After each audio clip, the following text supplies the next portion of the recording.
Hi, everyone. My name is Ambrin Masood, and I don't mind being called Ambrin. It's been a while, so I've gotten used to it. But it is Ambrin Masood, and I am a professor at Montana State University in Billings. I teach counseling and rehabilitation, and my degree is in school psychology. I've been working with Humanities Montana. I think this is the 4th year. And I'm so grateful to Samantha, your organization. Thank you so much for giving me this opportunity, because I've been in America for what, 26, almost 26 years, 25, 26 years. When 9/11 happened, things changed drastically for all Muslims. I am a Muslim, I am a practicing Muslim. When 9/11 happened, things changed drastically for all of us. I noticed, not only noticed, I went through all the after effects and all. So I had been wanting for a very long time to get an opportunity to talk to people that, hey, not every Muslim is a terrorist. Please don't be scared of us, or we're just as humans as anyone else. And so when I moved to Montana and started teaching at MSU, I met with Kim and then Humanities Montana, and I was so excited that when they gave me this opportunity and I had a chance to educate people. And I being a mom of 3 kids, I know how, how kids are scared of monster under the bed or in the dark closet or somewhere, and they want their light on or left on in the room. So it's kind of like that. We are scared of terrorists or terrorism or things that we can't see or we're not aware of. We're so glad to have you. It's great to have these opportunities to learn about the people who live here in Montana with us. We say, other cultures. Yeah, but also our neighbors here in Montana. Thank you. I appreciate it. You said neighbors, and when I spoke with different people while going around, it wasn't just, I always wear my own dress, the Pakistani dress. I am from Pakistan, which is a small country in Southwest Asia. And people ask me, hey, you're a Muslim. How come you're wearing this dress? You don't look like a Muslim. Well, I am from an Asian country. And so then I started thinking that we need to know about other countries also. And when you go outside of America, people talk about this. They say that people ask us, how do you know so much about America? And because we do know, all the foreigners or all the people outside of America know a lot about America. But then the people outside of America, they ask, why don't Americans know about other people? So I don't have the answer to this right now, still, even after living in America for such a long time. But I think maybe because America is too big, or life is too busy here, and not many people have had a chance to go outside. But those that have, they have found out that life is different outside also, and people are different, they think differently. So that is why at MSU also, I teach a course in culture and diversity. I started talking about Pakistan and Southwest Asian and other ethnic minorities that are here. So today my presentation will be, I'll start it from my own country, about my own country. So you know where your towels are coming from, or American Eagle, Gap, and all those t-shirts are coming from, or if you're into boxing, where those boxing gloves or the soccer balls, where do those come from? So they do come from Pakistan. So just a little bit introduction to Pakistan, and then neighboring countries maybe, and then a little bit introduction or highlights of Islam, what Muslims are all about. So I call my presentation Building Bridges, because you'll see once you get to know and you're not as scared of Pakistan or Muslims.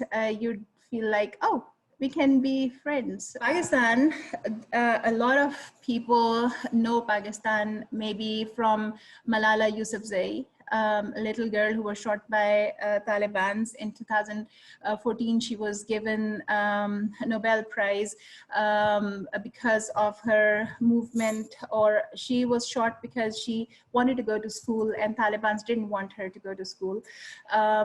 And then Pakistan is also known for K2, the second highest mountain in the world. It's in the Himalaya range, and next to Mount Everest in Nepal. Then that's the Pakistani flag. Pakistan is also known for its rugs, handmade. We still are making rugs by hand on looms. It's leather work, like soccer ball, boxing gear, kusas or the shoes.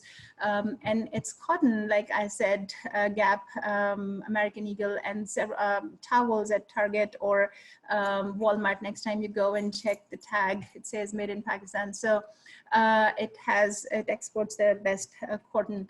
Pakistan also is famous for its truck art. So the paintings on the trucks, and now they are transferring it to plates, vases, and mugs, etc. Those are done by hand. And so when you go and you're following a truck, you're never bored. Like on a motorway or highway here, you feel sleepy. In Pakistan, you won't fall asleep because the truck will have all this art, and there are poems or verses written on the truck also. So you stay awake and you are really busy admiring the art. Then there are buses in Pakistan that are called Dulhan bus or bride bus. Dulhan is the Urdu word for bride, and they are so well decorated that it's just amazing, so much color. So you can tell from my passion from Pakistan that I'm missing Pakistan. So I was supposed to go back home but couldn't. So I miss all these things. And then there is one major event, the cricket match. And Pakistan is the our neighbor country is India, and we are best friends. No, that was sarcastically sarcastically said. But our best friendship is shown in a cricket match whenever there is a match between India and Pakistan. It's a nail-biting match. Everyone is it's just amazing. Just to tell you the location before you get confused, so there's America, and here there's a little in Asia, there's a little country called Pakistan. And then if you, size-wise, I made this little slide just for you to know how big Pakistan is. It's not that big. It has a population of 212 million people, but then it ranges from, if you put it in on American side, northeast, then southeast. It ranges from North Carolina to up to here, like almost to Maine, and it's not that big. Tiny country, but lots of people and lots of passionate people. Okay, so when Malala Yousafzai incident happened, people started thinking that, so again, our problem is that we are so much into taking shortcuts that we just read the highlight and then we make our own theory. That is what we did then too. And we thought that people assumed, or they said, okay, she is given a Nobel Peace Prize for education of people, education of girls. So maybe women are oppressed in Pakistan, and they are not. So a lot of people asked me that, how did you get educated? Did you come to America and got educated? Well, I came to America as a clinical psychologist. I already had my master's degree, and then got my PhD here and started working here also. So one of my professors once asked me, do they have telephones in Pakistan? That was in 2005 when he asked me that question. So, well, Pakistan's technology is pretty all right. Students are pretty intelligent there also. So just this slide has all these pictures in there just to show you that women are not oppressed in Pakistan. They do get educated. Malala Yousafzai's case was where kids wanted to, and the place where she was from, Sawat Valley, 97% of the women in that place or city or that area are educated, and they have their PhDs and masters, and they're really well educated, even though they are up in the mountains and it snows there close to K2. They're really at a high altitude, but still they have high degrees. So we have majors, generals, paratroopers, F-16 pilots. Those are all women, and women are all they attend and celebrate and everything, go out in the community just like any other country. It's Saudi Arabia, which is an Arab country, a Middle Eastern country. Pakistan is an Asian country. Saudi Arabia is where women are not allowed to drive, but now they are changing their rules also. And that is, again, a cultural thing. It's not an Islamic thing or a Muslim thing, that Islam does not permit women to drive or go out. That, again, is a myth, kind of like a stereotype. Okay. I have added some really interesting slides in there. Those of you who have been to Indian restaurants might already be familiar with these. The difference between Indian and Pakistani food is just the amount of spice. Pakistani food does not have that much spice. I, being in America for so long, cannot digest spice anymore. Spicy food and all these sweets, samosas and chicken curry, or all this biryani, you might already be familiar with. Pakistan is the only country in the world, in the entire world, that has 47 known different, completely different varieties of mangoes. And this is the season of mangoes in Pakistan. I know. And so my kids and I are missing Pakistan so much just because we cannot have mangoes. This is the season, June, July, August. It's the monsoon season. Another thing that we miss the most is henna and bangles. When we have our celebrations like Eid, E-I-D, it's kind of like Christmas, after Ramadan, the month of fasting, or on weddings, girls go out, they buy bangles, they put henna on their hands, all the friends get together, and it's so much fun. And we put decorative things on our sequins and decorative things on our scarves, like the one that I'm wearing. It's a simple one, but it's just amazing. Another slide is, oh, this is an important one. I had to add that, and I'm so sorry. These are all copy pasted. I don't have any permission from anyone. So these are from images of Google. So I'm saying it right there. But I had to add that. Sadly, when 9/11 happened, of course, Osama bin Laden was wearing a turban, and ever since, people just started hating people who were wearing turbans or who wear turbans. They think that, oh, a person who wears a turban is a Muslim and thus a terrorist. Well, let me tell you just a little bit about turbans. In Pakistan and that part of the world, in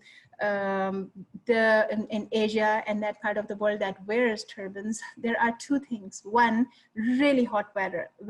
Well, 58 degrees centigrade. I should have converted it to Fahrenheit. I'm so sorry I didn't, but it's really hot. 58 degrees centigrade is really high temperature, and they have to, and they work out in the fields like this guy here. And his turban, the farmer, his turban is 7 yards long white cloth cotton fabric, and he just ties it around like here. He ties it around his head just to keep his head cooler. And then they wet it in water and wrap that wet cloth around their head just to stay cool. Another thing is culture. Pakistan and other Southwest Asian countries like Bangladesh, India, Sri Lanka, Indonesia, the places where they do wear turbans, Afghanistan, Iran, Iraq, they have this the history of Persian and Mughal. Pakistan and India have the history of Mughal emperors and leaders, and their dress code was kind of like this. This is not, of course, me. This is, well, the groom isn't mine, definitely, and the bride is different too. But the turban, this is a Mughal prince and princess dress. So this is cultural. And you can see all these are the Sufi hats and the warriors over here. And then the turbans from a different Mughal or different king and princess attire. So unfortunately, after 9/11, several Sikh, S-I-K-H, I should have written those spellings here, but Sikhs are another religion or people of faith in India and Pakistan, who wear turbans, and they do not cut their hair, just like our Native Americans here. They do not cut their hair because of religious faith, and they just comb it out and make a bun, and then wear a turban to protect their hair. So they were killed just because they had a beard and they had a turban. Their faith says do not cut hair, and they don't. That is why they keep their beard and they wear a turban to keep their hair safe. But so that is the reason I felt the need to educate people, that we just look at some picture and we associate with another picture that some bad event, and we make a stereotype, but without even learning. So it would be just like someone, God forbid, a terrorist of an American terrorist, a Caucasian terrorist, goes and does some act of terrorism and is wearing a cowboy hat or a baseball hat, and we start killing or hating anyone and everyone who wears a baseball hat or a cowboy hat. So it actually did happen exactly that way. Whoever wore a turban or had a beard was killed. So those are the sad stereotypes or sad after effects.